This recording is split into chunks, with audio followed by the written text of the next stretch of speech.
Bismillahirrahmanirrahim. Assalamualaikum warahmatullahi wabarakatuh. Alhamdulillah wassalatu wassalamu ala sayyidina Rasulillah Muhammad ibn Abdullah sallallahu alaihi wasallam wa ala alihi wa sahbihi mawala wa la hawla wa la quwwata illa billahil aliyyil azim. Nawaitu ta'alluma wa ta'lim wa tadhakkura wa tadhkir wa naf'a wal intifa' wal ifadata wal istifadah والحث على التمسك بكتاب الله وسنة رسول الله صلى الله عليه وسلم ودعاء إلى الهدى والدلالة على الخير ابتغاء وجه الله وقربه وثوابه.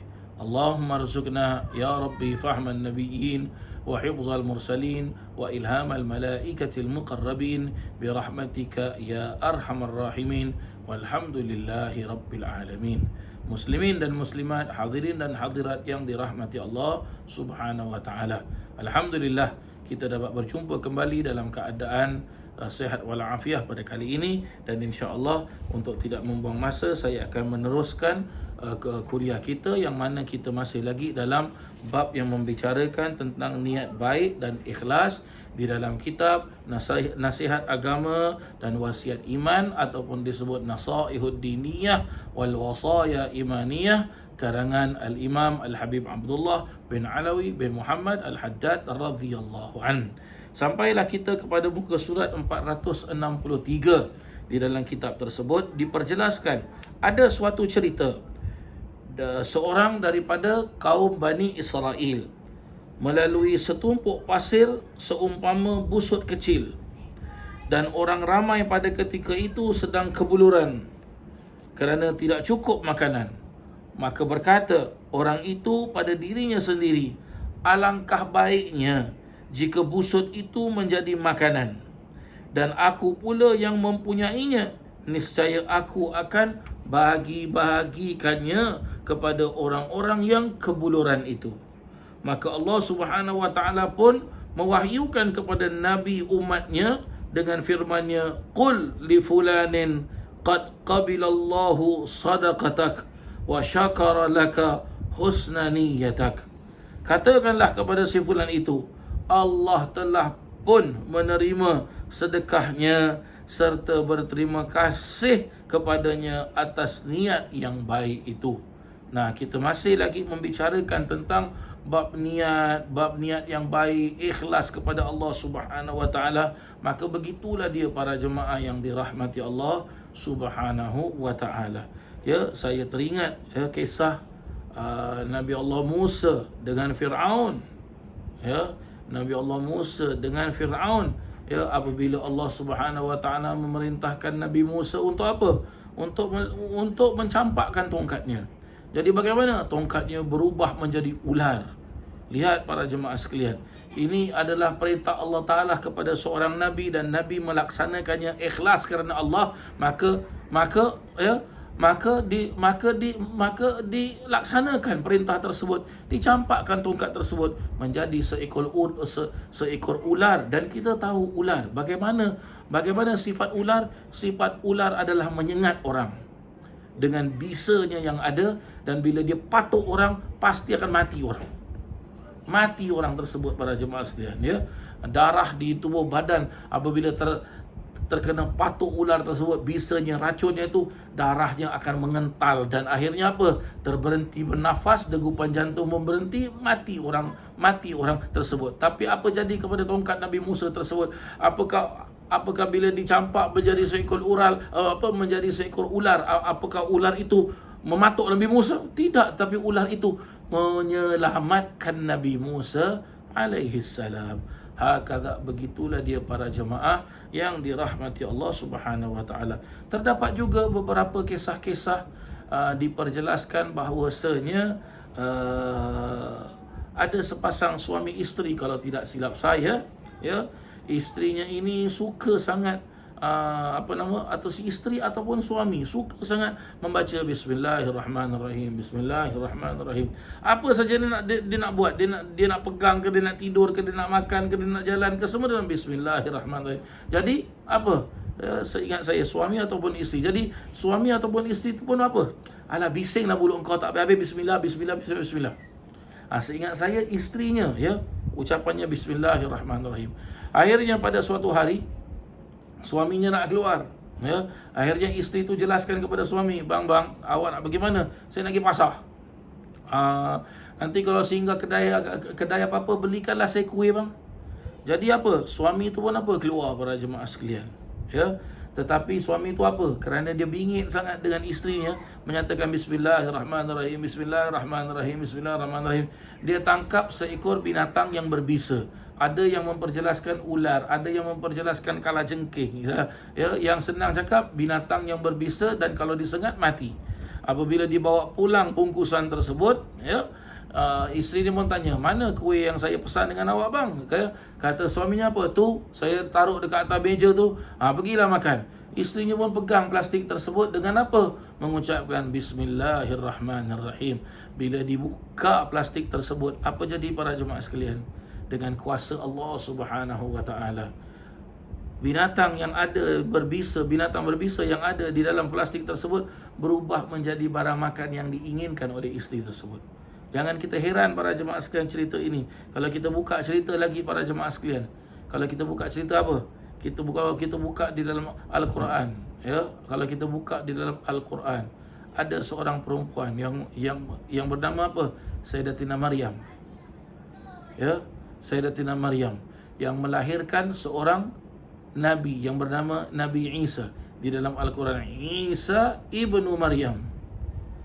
Sayyidatina Maryam berkhalwat di dalam biliknya, beribadah kepada Allah Subhanahu wa taala dan tidak keluar. Tahu-tahu apa? Ada barang makan yang datang. Sesungguhnya barang makan tu kiriman daripada Allah Taala, malaikat Jibril yang membawakan. Kisah ini ada di dalam tafsir. Kisah ini ada di dalam Al-Quran. Maka jangan kita herankan para jemaah sekalian, kalaulah di dalam kitab Habib Abdullah Haddad ni, ya, Habib Abdullah Haddad mendatangkan kisah tentang Bani Israel ini, maka ini betul para jemaah sekalian. Kerana apa? Di dalam Al-Quran juga dikisahkan demikian. Ya. Sebab itu bila kita baca Al-Quran, ya, perlu kita belajar tafsir. Bila kita belajar tafsir, perlu peka dengan apa yang Allah Subhanahu wa taala firmankan. Ada zaman sekarang membaca Al-Quran dan menafsirkan dengan akal mereka sendiri. Ada zaman sekarang baca Al-Quran, baca tafsir pun tak faham. Malahan menyalahkan kitab tafsir. Na'udzubillah min dzalik. Di dalam asar pula berkata Al-Habib Abdullah Al-Haddad lagi, di dalam asar pula, ya, di dalam asar berarti apa? Tersebut diceritakan oleh para alim ulama. Innal malaikata idza sa'idu basahib innal malaikata idza sa'idu basahifatil abdi ila Allah Ta'ala yaqulu Allah Ta'ala lahum subhanahu uktubu lahu kadha wa kadha fayaqulu innahu lam ya'malhu fayaqulu ta'ala innahu nawah. Bahawasanya apabila para malaikat membawa ke langit catatan seseorang hamba Allah Ta'ala, lalu Allah Ta'ala berkata kepada mereka, tuliskanlah, catatkanlah sekian dan sekian.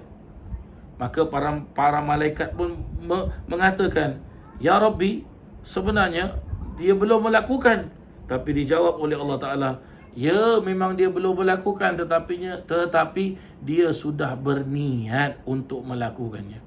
Lihat para jemaah sekalian, orang yang niat dia belum melakukan, dia sudah mendapatkan pahala. Dia sudah mendapatkan pahala, dia sudah mendapatkan ganjaran di sisi Allah Subhanahu wa Ta'ala. Allah Subhanahu wa Ta'ala berfirman, ya, di dalam Al-Quran, ya, di dalam surah Al-Bayyinah, ya. Kita kalau buka juz amma ada surah Al-Bayyinah, ya. Allah berfirman apa?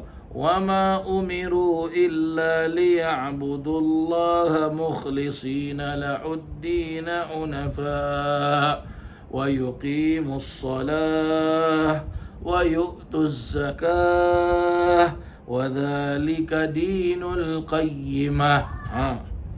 Mereka tiadalah diperintahkan melainkan supaya beribadah kepada Allah dalam keadaan mengikhlaskan agama kepadanya. Iaitu bagaimana? Ibadah kepada Allah Ta'ala ni perlu ikhlas. Bila kita sebut ibadah, bukan hanya sembahyang, apa saja ibadah yang kita lakukan, baik ia merupakan ibadah hanya kita dengan Allah Ta'ala ataupun ibadah kita dengan manusia lain. Contoh, kita ibadah dengan manusia lain. Ya, kalau kita nikah dengan manusia lain kan, maka nikah kita itu jadikan nikah ibadah kepada Allah Ta'ala. Ikhlas betul-betul. Bagaimana ikhlas betul-betul? Kalau kita sembahyang, betul-betul ikhlas sembahyang kerana Allah Ta'ala, bukan kerana untuk mendapatkan pujian daripada orang.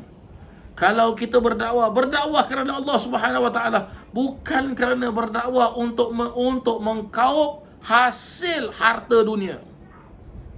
Kalau ada orang berdakwah seperti ini, dijelaskan oleh Imam Al-Ghazali rahimallahu ta'ala di dalam kitab Bidayatul Hidayah, ini tanda-tandanya ulama itu ulama jahat dan ilmunya tak berkat. Ini dijelaskan oleh Imam Ghazali rahimallahu ta'ala. Dan begitu juga kalau orang yang menuntut ilmu, yang ia bercita-cita, yang maka pada suatu hari nanti bila dia menuntut ilmu, dia akan mendapatkan hasil dunia, maka sesungguhnya dia telah mencampakkan dirinya ke dalam neraka. Kerana apa? Menuntut ilmunya tidak benar. Maka perlu kita beribadah kerana Allah Subhanahu Wa Ta'ala. Dan di antara ibadah-ibadah tersebut, Allah perincikan wa yuqimunas solah, dan laksanakanlah solat, dirikanlah solat, wa yu'tuz zakah, dan laksanakanlah zakat, wa dzalika dinul qayyimah, yang demikian itu adalah agama yang betul. Tengok para jemaah sekalian, ya, itulah agama yang betul. Sembahyang ikhlas pada Allah Ta'ala, melaksanakan zakat ikhlas pada Allah Ta'ala. Jadikan hidup kita di muka bumi Allah Ta'ala ini benar-benar ikhlas kerana Allah Subhanahu Wa Ta'ala. Barulah kita mendapatkan ganjaran sebesar-besar ganjaran. Firman Allah Subhanahu Wa Ta'ala di dalam surah Az-Zumar, ala lillahid dinul khalis. Ingatlah bahawa agama yang suci, ikhlas, khalis itu hanya bagi Allah Subhanahu Wa Ta'ala. Dan sabda Rasulullah sallallahu alaihi wasallam lagi, akhlis dinaka yujzikal amalul qalil. Ikhlaskanlah agamamu itu, niscaya memadai amalan yang sedikit. Apabila Rasulullah sallallahu alaihi wasallam ditanya orang, apakah iman itu? Dia menjawabnya, iaitulah ikhlas kepada Allah Subhanahu Wa Ta'ala. Dan Nabi SAW bersabda lagi, la yaqbalullahu min a'mal illa ma kana minha khalisan lah wabtughiya bihi wajhuh. Allah Subhanahu Wa Ta'ala tiada menerima sesuatu amalan melainkan yang dikerjakan dengan penuh ikhlas kepadanya dan ditujukan hanya kepadanya semata-mata. Hakadha para jemaah yang dirahmati Allah Subhanahu Wa Ta'ala, ya, yang diajarkan oleh baginda Rasul sallallahu alaihi wasallam. Mudah-mudahan apa sahaja yang kita amalkan, apa sahaja yang kita akan amalkan, dicatat kita sebagai orang-orang yang ikhlas lillahi ta'ala dalam melaksanakannya, dan diberikan kita ganjaran yang sebaik-baik ganjaran fid dini wad dunya wal akhirah. Amin Allahumma amin. Rabbana atina fid dunya hasanah wa fil akhirati hasanah wa qina adzaban nar. Wa sallallahu ala sayyidina Muhammadin wa ala alihi wa sahbihi wa sallam. Walhamdulillahi rabbil alamin. Sekian, terima kasih. Wassalamualaikum warahmatullahi wabarakatuh.